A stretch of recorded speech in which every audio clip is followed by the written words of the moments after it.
Hello friend, कैसे हैं आप लोग। आई होप सब लोग अच्छे होंगे, स्वस्थ होंगे। तो आज की क्लास में हम लोग देखने वाले हैं कि जो कोऑर्डिनेशन कंपाउंड होते हैं वो कोऑर्डिनेशन कंपाउंड जिनकी कोऑर्डिनेशन नंबर 6 होती है, तो वो कॉम्प्लेक्स या तो इनर ऑक्टाहेड्रल कॉम्प्लेक्स रहेंगे या फिर आउटर ऑक्टाहेड्रल कॉम्प्लेक्स रहेंगे। तो इनर ऑक्टाहेड्रल कॉम्प्लेक्स कब रहेंगे और आउटर ऑक्टाहेड्रल कॉम्प्लेक्स कब रहेंगे। तो हमारे पास एक ट्रिक है, और ट्रिक ये है कि मान लो हमारे पास कोई भी कोऑर्डिनेशन कंपाउंड है और उस कंपाउंड में जो सेंट्रल मेटल आयन होती है, वो सेंट्रल मेटल एटम के पास अगर D0 इलेक्ट्रॉनिक कॉन्फ़िगरेशन रहेगा या D1, D2 या D3 ये कॉन्फ़िगरेशन रहेगा, और वो कंपाउंड कैसा भी हो, मान लो वो हमारे पास स्ट्रॉन्ग फील्ड भी हो या फिर वीक फील्ड भी रहेगा, दोनों ही केस में उसमें जो उसका जो ज्योमेट्री रहेगा वो क्या रहेगा, इनर ऑक्टाहेड्रल कॉम्प्लेक्स, मतलब D2sp3 उसमें हाइब्रिडाइजेशन रहेगा।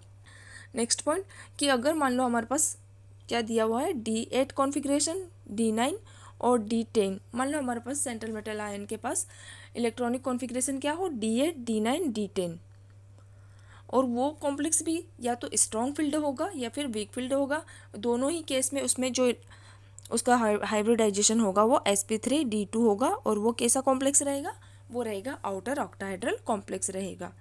फिर नेक्स्ट केस क्या आता है हमारे पास कि मान लो हमारे पास central metal ion D4, D5, D6, D7 है, और वह अगर स्ट्रॉन्ग फील्ड लिगेंड के साथ प्रेजेंट है, स्ट्रॉन्ग फील्ड लिगेंड के साथ प्रेजेंट रहेगी, तो उसका ज्योमेट्री क्या रहेगा या उसका हाइब्रिडाइजेशन रहेगा D2sp3, और इसकी ज्योमेट्री रहेगी इनर ऑक्टाहेड्रल कॉम्प्लेक्स।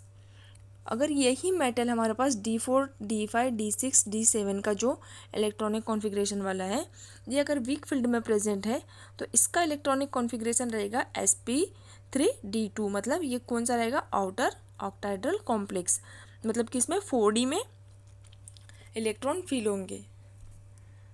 तो ये थी हमारे पास कुछ ट्रिक्स, और अब हम देखते हैं कुछ एग्जाम्पल जिसके थ्रू हम इजीली समझ जाएंगे कि ये इनर ऑक्टाहेड्रल कॉम्प्लेक्स है या फिर आउटर ऑक्टाहेड्रल कॉम्प्लेक्स है। तो देखते हैं कुछ एग्जाम्पल्स। फर्स्ट एग्जाम्पल आता है, तो इसमें टाइटेनियम का जो ऑक्सीडेशन स्टेट है वो कितना है, +3, और अगर हम इसका इलेक्ट्रॉनिक कॉन्फ़िगरेशन देखते हैं तो टाइटेनियम का एटॉमिक नंबर होता है 22। अगर हम यहाँ पर टाइटेनियम का इलेक्ट्रॉनिक कॉन्फ़िगरेशन देखते हैं तो क्या होता है कि 1s2, 2s2, 2p6, 3s2, 3p6, 4s2 और 3d2। तो अब यहाँ पर क्या है, इसके ऑक्सीडेशन स्टेट +3 है, मतलब इसमें से 3 इलेक्ट्रॉन अगर हम रिमूव करते हैं तो फाइनल इसका इलेक्ट्रॉनिक कॉन्फ़िगरेशन क्या बचता है, यहाँ पर 3d2 है, यहाँ 3d2। हाँ, ये 4s2 के 2 इलेक्ट्रॉन रिमूव हो जाएंगे और D2 में से 1 इलेक्ट्रॉन चला जाएगा, तो फाइनल जो बचेगा हमारे पास 3d1 बचेगा। तो अगर D1 सिस्टम है और चाहे वो वीक फील्ड के साथ प्रेजेंट हो या स्ट्रॉन्ग फील्ड के साथ प्रेजेंट हो, उसका जो हाइब्रिडाइजेशन रहेगा वो क्या रहेगा, D2sp3 रहेगा, मतलब ये इनर ऑक्टाहेड्रल कॉम्प्लेक्स है। सेकेंड एग्जाम्पल ये है, अगर इसमें देखते हैं वेनेडियम के ऑक्सीडेशन स्टेट, तो +3 आ रही है और इसमें इलेक्ट्रॉनिक कॉन्फ़िगरेशन इसका रहेगा 3d2, और ये भी कैसा है, इनर ऑक्टाहेड्रल कॉम्प्लेक्स है, मतलब अगर इसका हाइब्रिडाइजेशन देखते हैं तो D2sp3 होता है, तो ये भी क्या हो गया, इनर ऑक्टाहेड्रल कॉम्प्लेक्स हो गया। फिर थर्ड आता है हमारे पास क्रोमियम। अगर इसमें देखते हैं तो क्रोमियम का ऑक्सीडेशन स्टेट भी +3 है, और ये कैसा सिस्टम रहेगा, इसका इलेक्ट्रॉनिक कॉन्फ़िगरेशन देखते हैं तो इसमें 3d3 सिस्टम है ये, और ये भी कैसा है, D2sp3, मतलब इनर ऑक्टाहेड्रल कॉम्प्लेक्स है। मतलब जितने भी अगर हम देखते हैं D1, D2, D3, D0 electronic configuration वाले मेटल्स, वो चाहे वीक फील्ड के साथ प्रेजेंट हो चाहे स्ट्रॉन्ग फील्ड के साथ प्रेजेंट हो, उसमें जो हाइब्रिडाइजेशन होगा वो क्या होगा, D2sp3, और वो इनर ऑक्टाहेड्रल कॉम्प्लेक्स होंगे।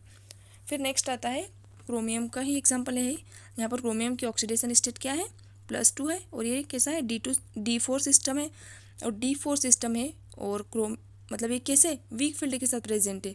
अगर वीक फील्ड के साथ प्रेजेंट रहेगा और उसका सिस्टम D4 है, तो यहाँ पर क्या होगा, वो उसका हाइब्रिडाइजेशन रहेगा sp3d2, और वो कॉम्प्लेक्स कैसा रहेगा, आउटर ऑक्टाहेड्रल कॉम्प्लेक्स रहेगा। फिर D5 के केस में भी वही है कि अगर हम यहाँ पर एग्जांपल देखते हैं तो इसमें आयरन के ऑक्सीडेशन स्टेट है +3, और उसमें D5 सिस्टम है और वीक फील्ड के साथ प्रेजेंट है, तो वीक फील्ड के साथ प्रेजेंट होने के कारण क्या होगा, sp3d2 हाइब्रिडाइजेशन होगा, और ये भी क्या होगा, आउटर ऑक्टाहेड्रल कॉम्प्लेक्स रहेगा। मतलब D4, D5, D6, D7 complex अगर वीक फील्ड के साथ प्रेजेंट रहेंगे तो वो क्या करेंगे, sp3, D2 और octahedral outer octahedral complex form करेंगे। और अगर ये स्ट्रॉन्ग फील्ड के साथ प्रेजेंट रहेंगे तो उसमें क्या होगा, D2sp3 हाइब्रिडाइजेशन होगा और वो ये इनर ऑक्टाहेड्रल कॉम्प्लेक्स होंगे। तो यहाँ पर देखते हैं नेक्स्ट एग्जांपल है, यहाँ पर आयरन किसके साथ, स्ट्रॉन्ग फील्ड लिगेंड के साथ प्रेजेंट है। और अगर स्ट्रॉन्ग फील्ड लिगेंड के साथ प्रेजेंट है तो यहाँ पर क्या हो रहा है, D2sp3 हाइब्रिडाइजेशन हो रहा है और ये इनर ऑक्टाहेड्रल कॉम्प्लेक्स है। फिर देखते हैं नेक्स्ट एग्जांपल, यहाँ पर आयरन क्या है, +2 ऑक्सीडेशन स्टेट में है और ये D6 कॉन्फ़िगरेशन है यहाँ पर इसका। तो ये भी कैसा हो गया, वीक फील्ड के साथ प्रेजेंट है। यहाँ पर ये स्ट्रॉन्ग फील्ड के साथ प्रेजेंट है, लेकिन यहाँ पर किसके साथ, वीक फील्ड के साथ प्रेजेंट है। D6 सिस्टम है, D6 सिस्टम वीक फील्ड मतलब कि ये आउटर ऑक्टाहेड्रल कॉम्प्लेक्स रहेगा। ये कैसा है, आउटर ऑक्टाहेड्रल कॉम्प्लेक्स है। तो sp3D2 मतलब ये आउटर ऑक्टाहेड्रल कॉम्प्लेक्स हो गया है। नेक्स्ट एग्जांपल आता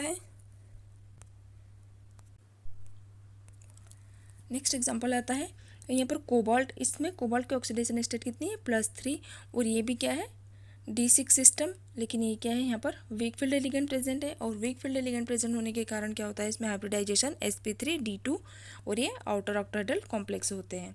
नेक्स्ट एग्जांपल है, इसमें कोबाल्ट की ऑक्सीडेशन स्टेट कितनी है, +2 और ये D7 सिस्टम है। और D7 system weak field ligand मतलब आउटर स्फीयर कॉम्प्लेक्स और sp3 हाइब्रिडाइजेशन होता है। फिर नेक्स्ट है निकल, ये यहाँ पर अमोनिया क्या है, अमोनिया है स्ट्रॉन्ग फील्ड लिगेंड है। और इसमें अगर निकल का देखते हैं तो ऑक्सीडेशन स्टेट +2 और ये कैसा है, D8 सिस्टम है, D8 सिस्टम।